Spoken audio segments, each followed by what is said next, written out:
Well, I'm very excited today to be introducing and interviewing Betty Adkins and Julie Watson from the Prince George County Public School District. And I'd like to begin with each of them talking about how they got interested in RDI and what they're doing in their school district and what they're doing professionally with it. Betty, let's start with you. You were the first person, I think, from Prince George County to become involved with RDI. That's right. I attended a parent two-day training in Jacksonville, Florida back in January, I believe, of 2007. And at that point, really wanted, no, it had to have been before 2007. Anyway, I really wanted to become involved in RDI, and it took me a long time to convince my spouse that that was a good use of my time and money. But I did begin training, and when I found RDI, I found like I had found the missing link.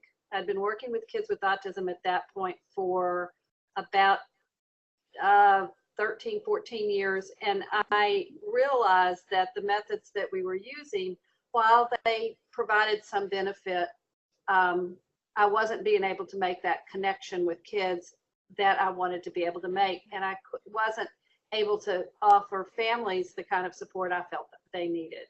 So that's what got me into RDI. My goal was always to try to bring it into the school system, because my job year-round in the school system is on the district level. I'm not a classroom teacher any longer.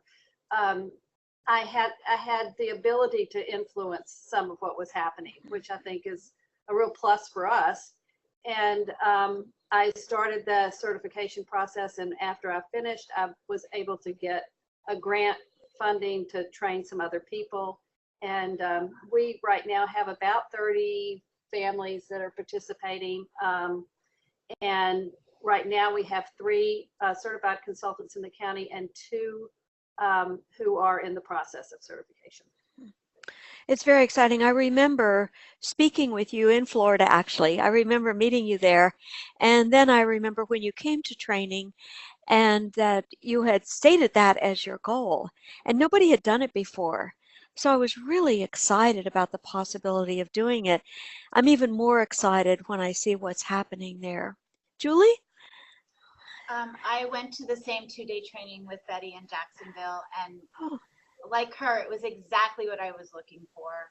I felt like Dr. Gutstein was speaking personally to me, was enthralled by everything he was saying. And so when Betty was able to get the grant through the county and she invited me to come participate, I was very, very excited to be doing that.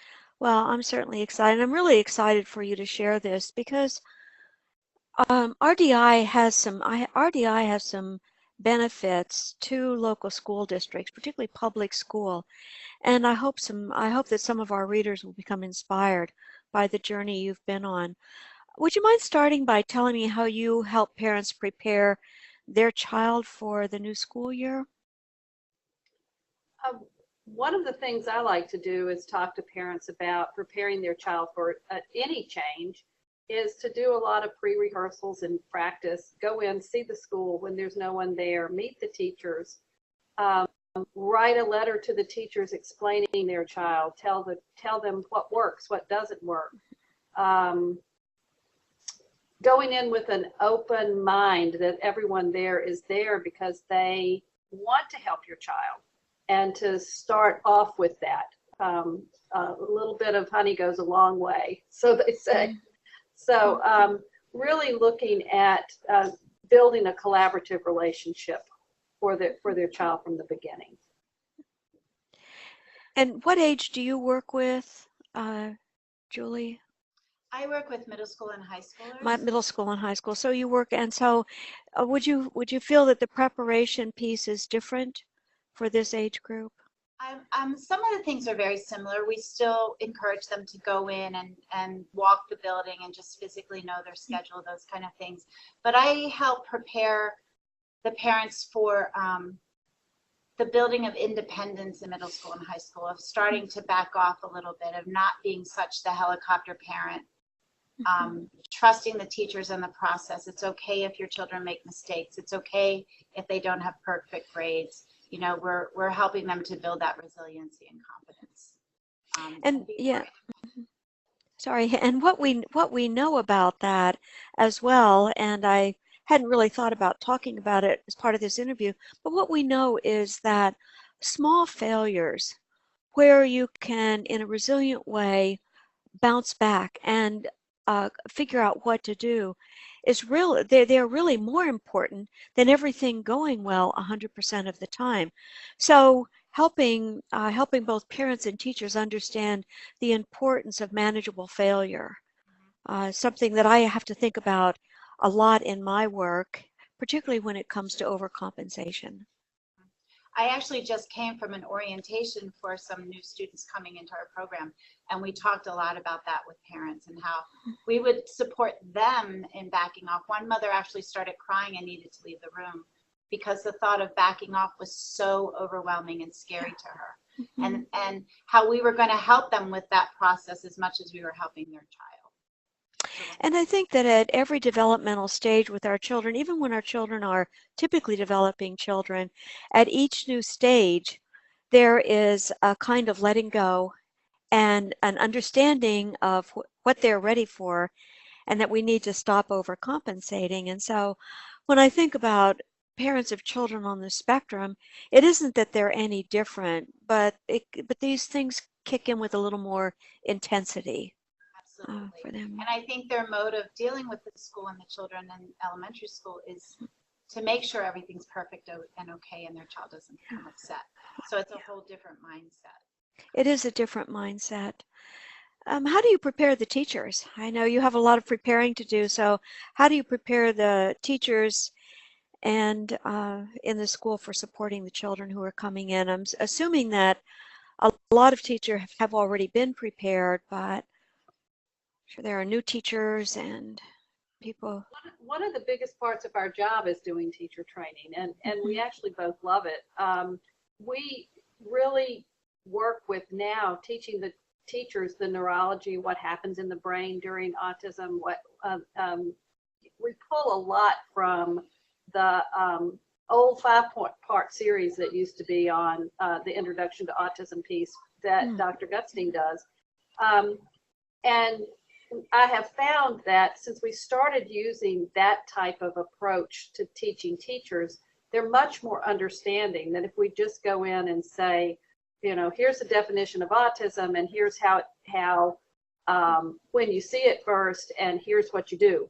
Once they understand what's happening with the brain, they're much more receptive to looking at what they're doing. Once they understand that you're not going to change, you can change the way the children think and act and help their brains develop if you learn how to be a guide as opposed to teaching in the set that we used to see. So we do that, a lot of teacher training. We'll go in and observe kids and then make suggestions and work with teams that way. That's pretty much. I don't know if Julie wants to add anything. Well, I just wrote a curriculum this summer for our middle school and high schoolers because they actually have a separate class to deal with various social skills, coping strategies, self-advocacy, all of those things. And I was able to really get them to look at building resiliency and optimism and perseverance.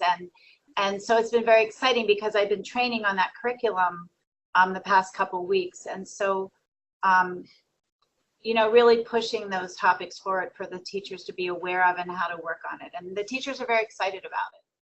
Sounds like a huge undertaking. It was, but it was a lot of fun. I had a lot of really good teachers helping me, experienced teachers. It was fun. Nice lead in to another question that I wanted to ask. Betty, was there something else you wanted to say about that? No, I'm fine. Oh, okay. I'm trying to remember the rules of conversation or interviewing at least. Don't interrupt.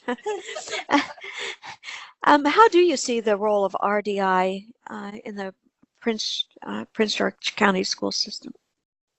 Well, I see it twofold, really. I see our role with families. We have, like I said, 30-something families who are participating. And the way we structure that is we do group family sessions and then individual sessions. It, it looks a little different than when you're doing RDI privately with a family. And it the model is a little bit different, but the families seem to really appreciate what they're getting through our support, and we're seeing some nice changes with kids and with family dynamics and family engagement, and because of that, those families have a much better relationship with the school system than they had in the past, and that, I think, from the school system's point of view, is a huge positive, because we're building rapport with families that way.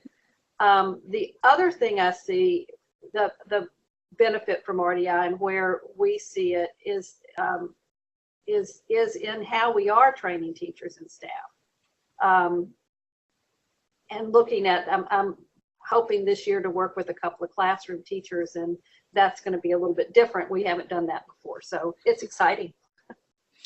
It actually leads into something that I was thinking about when you first mentioned that you wanted to do it within a school system. I've seen that sometimes through no fault of their own, there is an advocacy on the role in the role of the school, the personnel from the school, and advocacy for the parents. And so they go into meetings already ready to defend their position. And what I had hoped would happen with RDI was that everybody would get on the same page and they would do what they want to do, which is what's best for the child. They could go back and ask that question, what is best for the child in this school district, and how do we do that together? So I'm curious about how you coordinate that between the parent and the classroom teacher. I think the fact that we are working with the families in the home and getting to know them so well and have their trust, and then we are involved in their IEP meetings and the meetings with the teacher and the meetings with the administrator. So it's a very smooth transition, and there's a level of trust both from the parent and from the school, because we do know the families so well. I just feel it makes things go much, much smoother. It's more of a conversation as opposed to being we're on either ends of the table, right? Disagreeing. And I think it's helped a great deal in that process. I think that we've been able to, one of the things I do typically is, first I want to establish that relationship with the family and I usually don't get involved with what's happening in the school until I think things are working a little bit better for the family, and then I can go in as a part of that team and say, these are the things the family is doing, and this is how we'd like you to try to implement that same thing at school. And once the school teams, when they see how hard these families are working, they're much more willing to try those same techniques, or just even slowing down, looking at different ways to present materials to kids. Very beneficial once they realize that they're not really being asked to do anything extra. They're just asked to look at things differently. And I think if we can think about our RDI as making your life easier, not more difficult. I know that when I was a classroom teacher, there were times when a professional would come in from the outside and they would have a wonderful plan, but it didn't make my life easier. And it also didn't always work, but it didn't make my life easier. And so often when I would want to do it, I just couldn't do it because it wasn't that. And I realized that in the beginning, RDI is probably not easier, but once you have children who take on their own learning and are motivated to learn, then a teacher's life does get easier. Would you agree with that? Yes, I would. I would also agree that just by slowing down and giving a child time to process and think, you make your life easier. And sometimes it's hard for teachers to understand that, but the harder you push these kids, the more resistance you have, and the less you allow them to learn to think. So once understand just that simple RDI principle, it makes a difference for them. Fun to watch a teacher who may try something as simple as using declaratives instead of asking questions. And I'll go back and they're, wow, he's talking to me and he's getting more from him. And just so when you can give them those little things that almost work right away, that builds the trust too, where they're willing to try some things. You can't throw it at them all at once. You know, I think because this is for our newsletter and it is a public newsletter, there are probably people who don't understand what we mean by declarative communication. Could you explain that a little bit? It's just the process of using statements when talking to a student or child. I'm sorry, I'm in school mode. A child, instead of asking questions. Teachers and parents bombard their students with, how was your day? What was your favorite part of the day? What, and the students tend to shut down and not respond. But if you start a conversation with, I had a great day today, and pausing and allowing the student to choose to respond or not, taking the pressure off, you often get much more of a response and longer responses. Even some things I say, well, we have to ask questions. That's part of our curriculum. We're trained to ask questions. So, we're supposed to be asking these critical thinking questions, and we've got Common Core and all this. And so you say, well, think about a way you can ask that question in a declarative form. So rather than saying, what was Johnny thinking about when he, you might say, wow, I'm wondering what Johnny was thinking.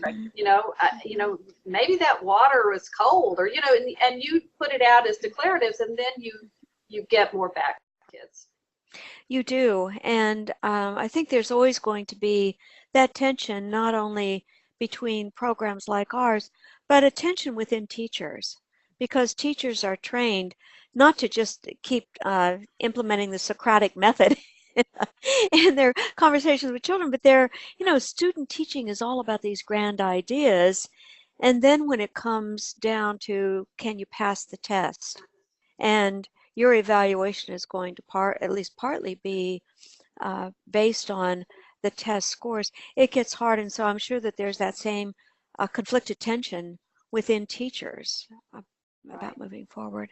We're having a countywide really looking at data and how we use data, and one of the big pushes this year in our county is to have teachers keep a mind of inquiry, which I like, because we do that in RDI, and rather than looking at things and saying, oh, this data looks terrible, we're doing a bad job, we should be looking at all of it and saying, what does this tell us about what we need to do? And that's what we do in RDI. We look at what the kids are doing, we look at what we're doing, we look at our behavior and say, how can we do this differently in order to hit that child right at his edge of competence so that he can learn it? And I'm liking the fact that as we're changing our focus and going that way, I think it's going to be, it just marries very well with what we're doing in RDI. And Common Core, the new Common Core curriculum, is a lot of group work, self-expression, pulling from sources. It's not just answering the question correctly anymore. And RDI does feed into those skills and helping teachers work on teaching those skills with these students. And what I love about your school district is that they're exploring this. And there was some basic research that was done, a couple years ago now, and I thought that was encouraging. Right. Right. They were really looking at about how parents felt about what we were doing within the school system, how beneficial they thought it was, and it did come out very encouraging. What are the benefits? I'm sorry. No, go ahead. What are the benefits and challenges that you see in doing something like introducing RDI into a public school setting? Well, benefits. for one, the families feel support. They feel like they have the knowledge they need to understand their child, to work with their kids differently, and to be able to then explain that to other professionals who are working with their kids. That has been eye-opening to me. I've watched families be able to explain. One mom who is English as a second language mom, whose child had really just could never be on the computer because it just was such an obsession. And for her to be able to learn how to explain that to his school staff in a way that they understood it, that took a lot of support and training for her, that she understood what was happening in his brain and why he needed to stay away from that. She would not have had that kind of support without the training we were able to give her through RDI. And in that situation, helping the school staff to understand, because they were offering electronics as a reward for behavior, and not to assume that that was a good thing for all students, and for them to actually agree to look at it differently and work with him in a different way. So those are some benefits we see. The kids, we're not really seeing kids move into different settings a lot. I think that happens to be because of the particular families we have that have chosen to participate with us.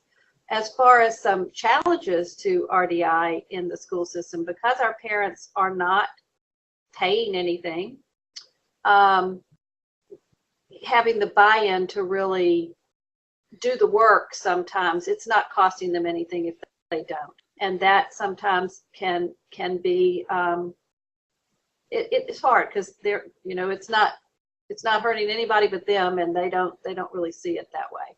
So many of our families also struggle. We have a lot of English as a second language families. They struggle with access to the computer and access to the system. And that's an ongoing struggle. In our particular area of where we live, most of our families work 2 jobs. Both parents work. They have a lot of long commutes, and finding the time to do the work is often very hard for them. Don't you think that that's really indicative, though, of where parents are anyway? I feel like we're the whole country is on a treadmill, and giving children electronics to keep them busy it can be easier than spending the time with them. I'm surprised. I'm actually surprised at the limited number of people who have dinner together every night. Right. So it's you can, so we can talk about children on the spectrum where it's even more important that these things happen. I think it's just an indication of where we are in our society as well. We have had a couple families, though, make significant changes in their life and starting to cut things out and spend more time with their children. And it's this big revelation to them. You can see when it occurs to them and how much calmer their lives are now when they've done that. Yeah. I think that for a lot of our families, and particularly since we are spending so much time doing group work, we spend a longer amount of time working on getting families out of a crisis than we do when you're just doing the one-to-one work with families. It takes a longer period of time to do it, and many of our families have significant crisis in their lives, and that takes a lot of time to work through. Are you talking about the crisis that seems to occur when a child gets the diagnosis? Yes. And dealing, one family I had when they came in, literally for the first 6 months, the only thing that they could do was sit quietly with their child. And that, it was amazing the benefit that carried over. You talked about dinner with the family. The benefit of that, of the mom was not able to do anything with the child. And the benefit of just sitting with him every day led to him going to Thanksgiving with the family for the first time ever and sitting at the table and eating with everyone. And he was only there 10 minutes, but that had never happened before. And the only thing they were doing was sitting together for 10 to 15 minutes every day without television or books or any other distraction. And, you know, he learned that he could just be with her. And what a wonderful benefit that was for that particular family. Yeah.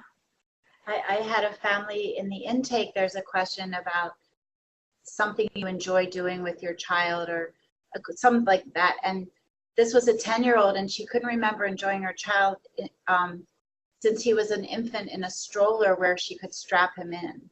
And she now enjoys being with him. She said to me, I like him again. I like being around him. And that's humongous.